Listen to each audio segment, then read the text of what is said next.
आज हम पढ़ने जा रहे हैं बैलेंस केमिकल इक्वेशन, है ना। तो किस तरीके से होता है ये बैलेंस केमिकल इक्वेशन, तो इसके कुछ रूल्स है वो हम डिस्कस करेंगे। इसमें क्या है, recall the law of conservation of mass that you studied in class 9th।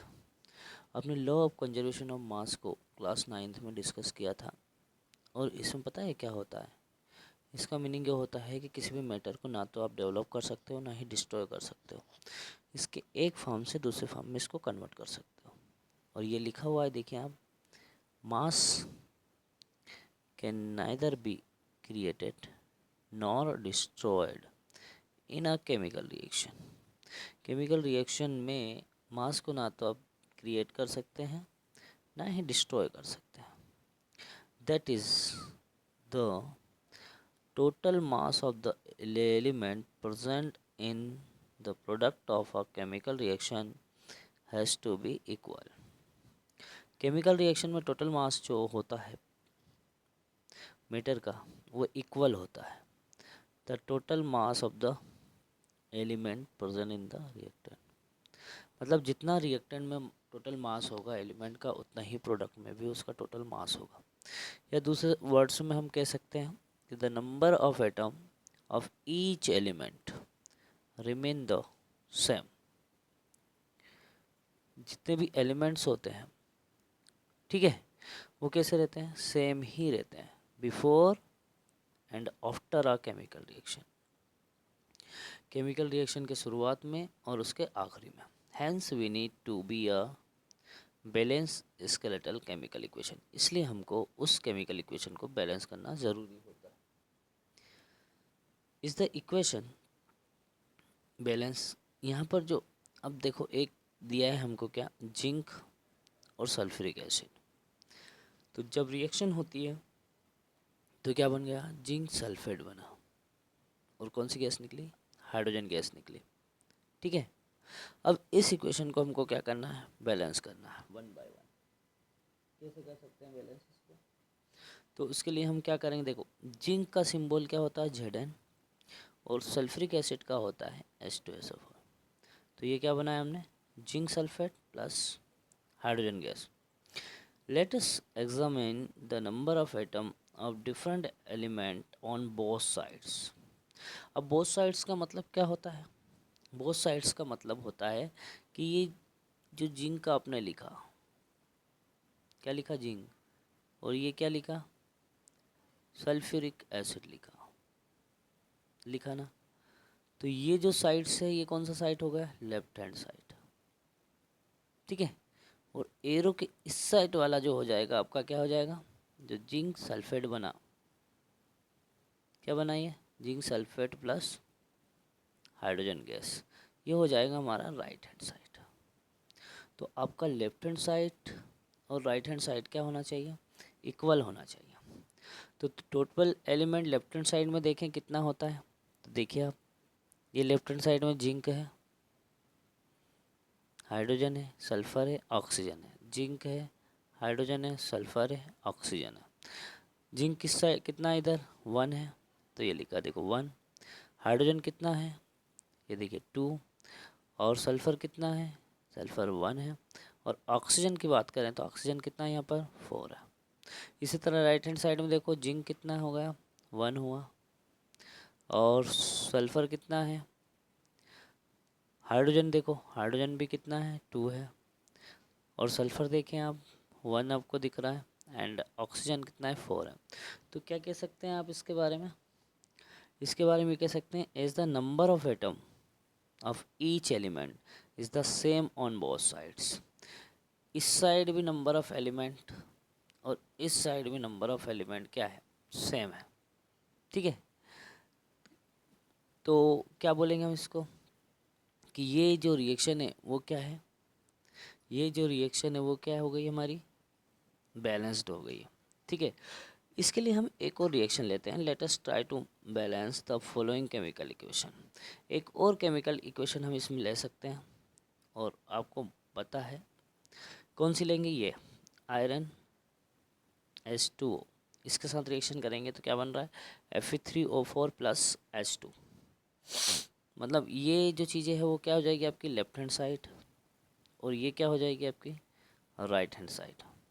ठीक है, लेफ्ट हैंड साइड और राइट हैंड साइड। अब आप क्या देख रहे हैं कि ये लेफ्ट हैंड साइड है और ये क्या है राइट हैंड साइड है। सेम प्रोसीजर यहाँ पर भी हम देखेंगे कि लेफ्ट हैंड साइड में देखो ये लेफ्ट हैंड साइड है और ये राइट हैंड साइड है। अब लेफ्ट हैंड साइड में कौन कौन से हैं, अब रिएक्शन हमने कौन सी ली, आयरन, ये आयरन है, और ये किससे रिएक्शन कर रहा है, वाटर से। और रिएक्शन करने के बाद क्या बना रहा है आपका Fe3O4, ये बन रहा है, देन H2 और हाइड्रोजन बन रहा है। तो ये क्या है हमारा लेफ्ट हैंड साइड है, और ये क्या है हमारा राइट हैंड साइड है। लेफ्ट हैंड साइड में क्या क्या अपने पास आयरन है, और क्या है हाइड्रोजन है, और क्या है ऑक्सीजन है। आयरन कितना है 1 है, हाइड्रोजन कितना है 2 है, और ऑक्सीजन कितना है 1 है। राइट हैंड साइड की बात करें तो आयरन कितना हो जाएगा हमारे पास 3, और हाइड्रोजन कितना हो जाएगा हमारे पास 2, और ऑक्सीजन कितना है, ऑक्सीजन 4 है। तो क्या लेफ्ट हैंड साइड और राइट हैंड साइड इक्वल है, तो ये दोनों इक्वल नहीं है। तो इसके लिए क्या करना पड़ेंगे, इसके लिए कुछ अपने नियम से वो हम डिस्कस कर रहे हैं। देखिए आप क्या क्या नियम से वो हम आप देखते हैं, नियम से देखिए आप। ठीक है, अब नियम से हम बात करेंगे। सबसे पहला हमारा जो नियम होता है step first, to balance a chemical equation first draw boxes around each formula.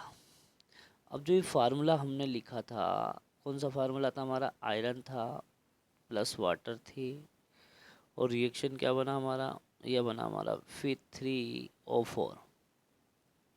ठीक है, और हाइड्रोजन गैस रिलीज हुई थी। तो सबसे पहले वही बोल रहा है to balance a chemical equation first draw box. अब पहले क्या करेंगे, ये बॉक्स को हम इस फार्मूले में ड्रॉ कर देंगे। मतलब हर एक फार्मूले में हम ऐसे बॉक्स लगा देंगे। क्या लगा देंगे, बॉक्स लगा देंगे, इस तरीके से बॉक्स लगाएंगे, है ना, ये बॉक्स। तो पहली कंडीशन में तो वो ये बोल रहा है कि पहले तो आप क्या कर दो, बॉक्स कर दो, do not change anything inside the box. इस बॉक्स के अंदर कोई चेंजेस नहीं करना है while balancing the equation, balance करते समय। तो फर्स्ट कंडीशन में जितने भी फार्मूले हैं उसमें बॉक्स लगा दिया जाए। अब क्या करें सेकंड स्टेप में, list the number of atom of different element present in the unbalanced equation. अब ये जितने भी एटम्स दिख रहे हैं इसमें बॉक्स के अंदर, उनकी एक लिस्ट बनाए। तो यहाँ क्या है, आयरन है, फिर उसके क्या लिया, हाइड्रोजन है, और फिर क्या है, ऑक्सीजन है। तीन ही चीज़ें दिख रही है अपने को, एक आयरन हो गया, दूसरा ये हाइड्रोजन हुआ, और तीसरी कंडीशन क्या है, ऑक्सीजन है। तो हमको बस तीनों चीज़ें दिख रही हैं एलिमेंट की।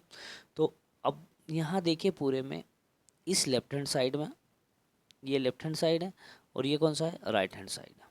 लेफ्ट हैंड साइड में आयरन कितना है, ये देखिए आप 1, और उसके बाद हाइड्रोजन कितना है देखें आप, तो कितना है 2, और ऑक्सीजन कितना है, तो 1 है।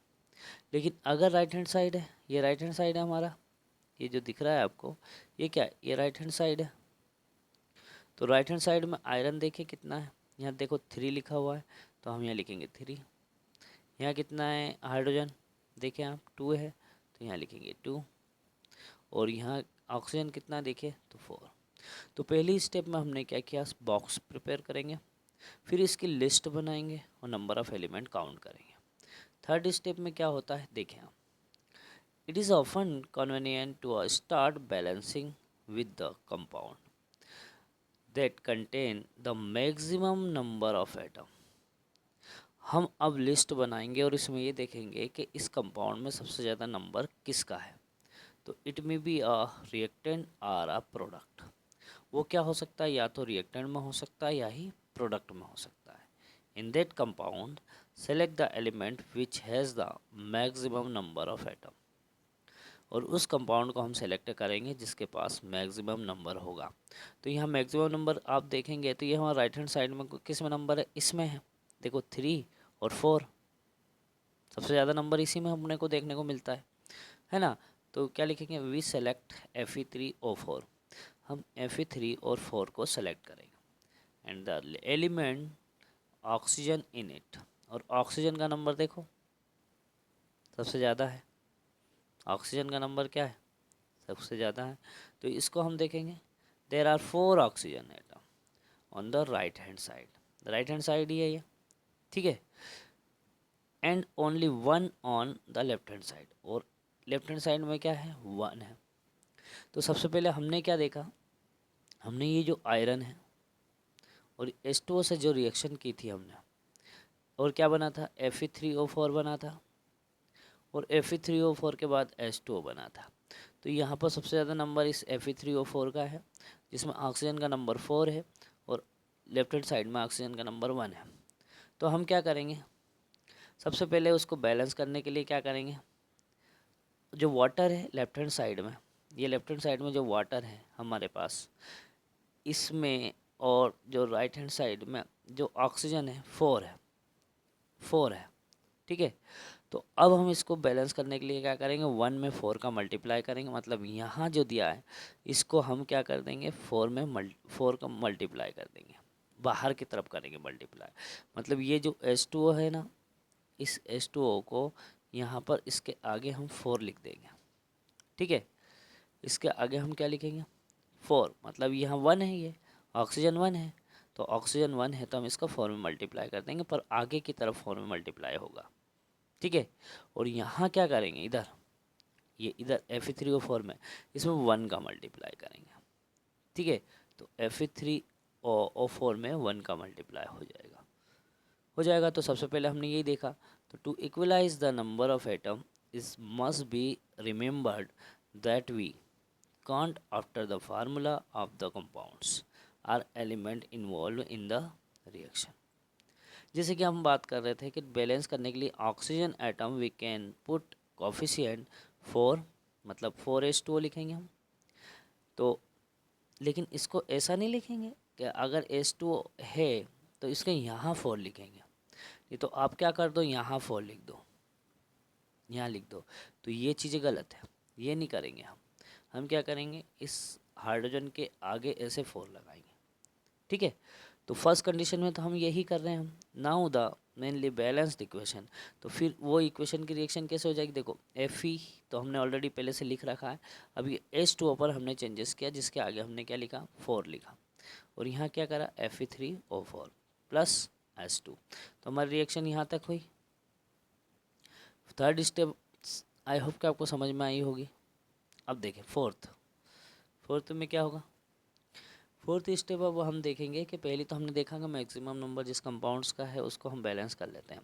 अब हमको क्या देखना, आयरन और हाइड्रोजन के बारे में, क्योंकि ऑक्सीजन की बात हमारी हो गई थी, रिएक्शन हमारी थी Fe प्लस H2O, और ये बना था हमारा Fe3O4 प्लस H2। तो इसमें तो हमने बात की कि इसमें 1 का मल्टीप्लाई कर दिया हमने, इसमें 4 का कर दिया, ठीक है। अब हमको आयरन और इस हाइड्रोजन को देखना है। लेफ्ट हैंड साइड आयरन कितना है, 1 है, राइट हैंड साइड आयरन कितना है, 3 है, और हाइड्रोजन कितना है यहाँ पर, अब 2 है। 2 कहाँ से, यहाँ 4 आया तो 4 टू जा 8 हो गया। हाइड्रोजन कितना, 8 है, और यहाँ हाइड्रोजन कितने हैं, 2 है। तो अब हम क्या देखेंगे, वापस हमको बॉक्स लगा देना है ऐसा, ठीक है। तो क्या लिखा हमने, iron and hydrogen atoms are still not balanced, ये बैलेंस नहीं है। Pick any of this element to produce further. अब किसी एक एलिमेंट को लेते हैं, let us balance hydrogen atom in the partially unbalance equation, है ना, बैलेंस इक्वेशन। तो देखो यहाँ पर कितना है हाइड्रोजन, 8, और यहाँ कितना हाइड्रोजन है, 2 है। तो अब यहाँ 2 है, तो इस 2 में हम देखो 8 करने के लिए हमको तो 8 करना है, तो यहाँ इधर तो लेफ्ट हैंड साइड तो 8 है, तो यहाँ राइट हैंड साइड 8 करने के लिए हम इसमें क्या करेंगे, 2 से मल्टीप्लाई करेंगे, तो ये भी 8 हो जाएगा। तो रिएक्शन में क्या हो जाएगा, हम क्या करेंगे इसको, ये आयरन यहाँ ऑलरेडी हमने 4H2O पहले किया था, और अब क्या हो जाएगा इधर, Fe3O4 तो रहेगा ही रहेगा हमारे पास, प्लस H2। अब H2 के बाहर हमेशा 4 लगा देंगे। तो देखें ये, देखें इस तरीके से हमने यहाँ पर क्या लगा दिया, 4 लगा दिया। ठीक है, तो इक्वेशन कैसी हो गई, पार्सली बैलेंस इक्वेशन हो गई। तो अब क्या है देखिए आगे, आगे देखो आप, फिफ्थ कंडीशन हम देखेंगे। क्या देखेंगे हम, फिफ्थ कंडीशन। फिफ्थ कंडीशन में हमको क्या करना है, ये देखो फिफ्थ। अब हमारी रिएक्शन कहाँ तक पहुँच गई, हमने कहाँ तक देख लिया, Fe प्लस H2O। H2O में क्या लिखा हमने, 4 लिखा, और ये रिएक्शन हमारी हो गई Fe3O4 प्लस 4H2। अब यहाँ पर हमने देख लिया कि भैया ऑक्सीजन कितनी है, 4 है, यहाँ पर वो ऑक्सीजन कितनी, 4 है, पहली कंडीशन। हाइड्रोजन देखा 8 हो गया सर, और यहाँ पर भी हाइड्रोजन कितने हो गए, 8 हो गए। अब हमारे पास आयरन की बात है, आयरन कितना, यहाँ 1 है, और यहाँ आयरन कितने हैं, 3 है। तो अब fifth examine the above equation and pick up the third element which is not balanced. ये थर्ड एलिमेंट है जो बैलेंस नहीं है। You may find that only one element is left to be the balance. आपने देखा कि ये एक ही एलिमेंट है लेफ्ट हैंड साइड, लेकिन राइट हैंड साइड क्या है, 3 एलिमेंट है। तो हम इसको वापस बॉक्स में ऐसे रख देंगे, और अब 3 करने के लिए, क्योंकि राइट हैंड साइड तो ऑलरेडी कितना है अपना, 3 है, तो लेफ्ट हैंड साइड में हम क्या कर देंगे, 3 का मल्टीप्लाई कर देंगे। तो यहाँ पर जब 3 का मल्टीप्लाई करेंगे तो हमारी इक्वेशन क्या हो जाएगी, अब आयरन भी 3 हो जाएगी, और वाटर भी कितने हो जाएंगे, 4 हो जाएंगे। और यहाँ देखें आप, है ना। तो 6 स्टेप में हमने क्या कर दिया, finally to check the correctedness of the balance equation we count atom of each element on both sides of the equation। तो यहाँ हमारा क्या हुआ, आयरन भी 3 होगा, हाइड्रोजन 4H2O, Fe3O4, फिर 4H2। तो ये रिएक्शन हमारी क्या हो जाएगी, बैलेंस्ड हो जाएगी। कैसी हो जाएगी, बैलेंस इक्वेशन हो जाएगी। तो number of atom of element on both sides are equal. अब बोथ साइड्स, कौन से बोथ साइड, एक तो इस साइड और एक इस साइड, क्या हो जाएगी, नंबर बैलेंस्ड हो जाएगी।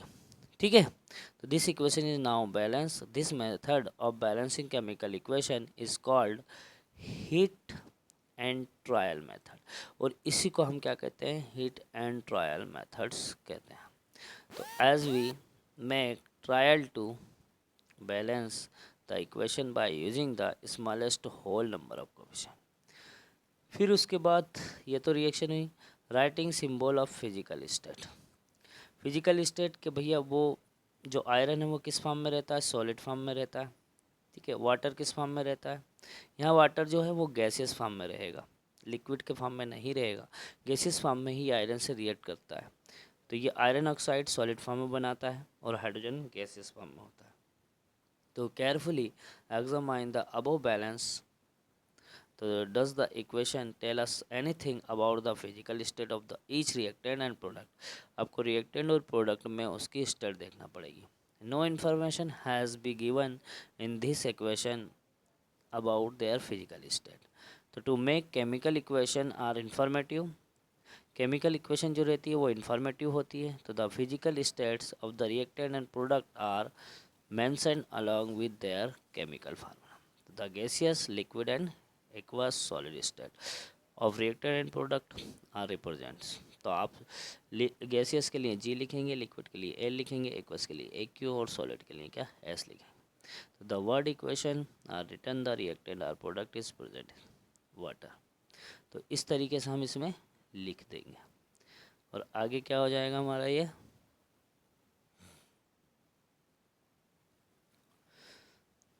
note that symbol G is used for water to indicate that in this reaction water, है ना। तो स्टीम फॉर्म में हम यूज कर रहे हैं वाटर को। Usually physical state are not include in a chemical equation unless it is necessary to specify them. Sometimes the reaction condition such as temperature और प्रेशर कैटलिस्ट। कभी कभी ये रिएक्शन टेम्परेचर प्रेशर और catalyst की presence में होती है। For the reaction are indicator above or below in the arrow, तो इन द इक्वेशन तो देखें कार्बन मोनोऑक्साइड जी ले रहे हैं और हाइड्रोजन गैसियस फॉर्म में, तो यहाँ पर क्या है प्रेशर के द्वारा रिएक्शन हो रही है, तो मेथनॉल बना जिसको लिक्विड बोल रहे हैं। कार्बन डाइऑक्साइड वाटर के साथ रिएक्ट कर रहा है सनलाइट और क्लोरोफिल की प्रेजेंस में, तो यहाँ देखें हम ग्लूकोज बना है एक्वस फॉर्म में, ऑक्सीजन एक्वस और वाटर लिक्विड फॉर्म में। Using this step can you balance, आप इस स्टेप के द्वारा और इक्वेशन बैलेंस कर सकते हैं। ठीक है, तो हम कल जो डिस्कस करने वाले हैं, कल का लेक्चर देखना ना भूलें। तो उसके लिए उसमें हम क्या करेंगे, ये जो क्वेश्चंस दिए गए हैं, ये जो क्वेश्चंस दिए गए हैं, इस क्वेश्चन को हम सॉल्व करेंगे। ठीक है, जिसमें इक्वेशन को बैलेंस करना है। ये वर्ड इक्वेशन दी है तो हम इसको केमिकल इक्वेशन में लिखेंगे, यहाँ पर वर्ड इक्वेशन दिया हम केमिकल इक्वेशन में लिखने वाले हैं। तो आई होप कि आपको बैलेंस केमिकल इक्वेशन अच्छे से समझ में आया होगा। जिसको जो भी प्रॉब्लम है तो कमेंट्स बॉक्स में अपनी क्वेरी को शेयर करें, कल हम यहाँ से डिस्कस करेंगे। तो आज के लिए थैंक यू।